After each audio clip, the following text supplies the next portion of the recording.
The number 17 Trojans, who were in a comfortable position for most of the evening, before watching a 22-point lead vanish, pulled ahead late on a pair of rushing touchdowns by Ronald Jones. "There's never a question mark about these kids and how resilient they are," Trojans coach Clay Helton said. A Pac-12 matchup that teetered toward a blowout turned into a back-and-forth shootout as midnight approached. After the score was tied at 35 with 8:23 to go, Jones capped a scoring drive when he bounced across the goal line on a 1-yard touchdown run. He ended the next drive, one he began by dashing for 52 yards, with another 1-yard scamper into the end zone. "We knew they had a chance to come back," quarterback Sam Darnold said, "and when they did, we just grinded it out."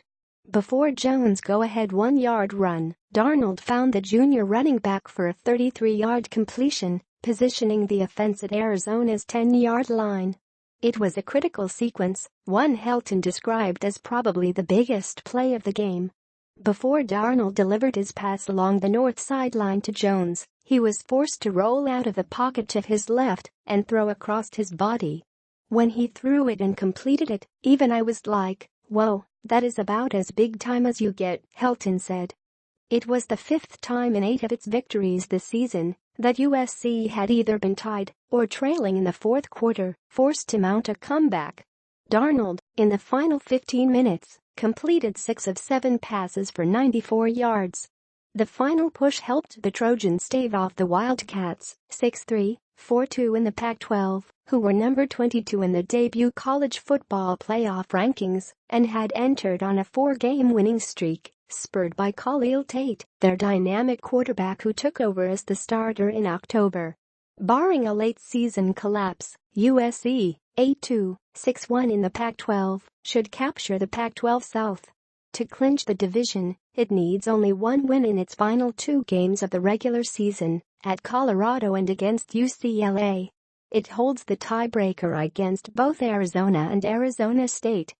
"We really just wanna be Pac-12 champs, and that's what we're going for," receiver Michael Pittman said. "So this was just another step toward making it there." Before pulling away from Arizona in front of a homecoming crowd of 70,225 at the Coliseum, Tate, who attended nearby Gardena-Sarah High, Tate nearly undid the Trojans' effort. For much of the game, USC had bottled up the dual-threat signal caller, holding him to 79 yards of total offense in the first half. But Tate engineered 4 consecutive touchdown drives starting late in the third quarter. He finished 14 of 31 passing for 146 yards with 2 touchdowns and ran for 161 yards with a touchdown. On one drive, when Arizona moved within a touchdown to cut USC's lead to 35-27 early in the fourth quarter, Tate broke off running for 54, setting the offense shy of the red zone. On the sideline, sophomore outside linebacker Oluwole Bitiku, a high school teammate of Tate, warned the Trojans that the quarterback would not wither. "It doesn't matter how many times you hit him so hard," Bitiku said.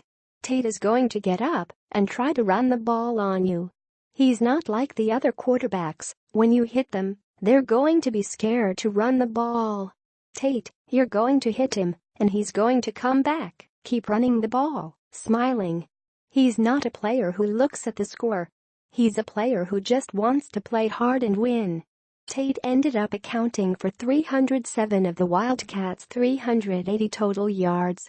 In the fourth quarter, he also surpassed the 1,000-yard mark for the season, the first ever Pac-12 quarterback to do so.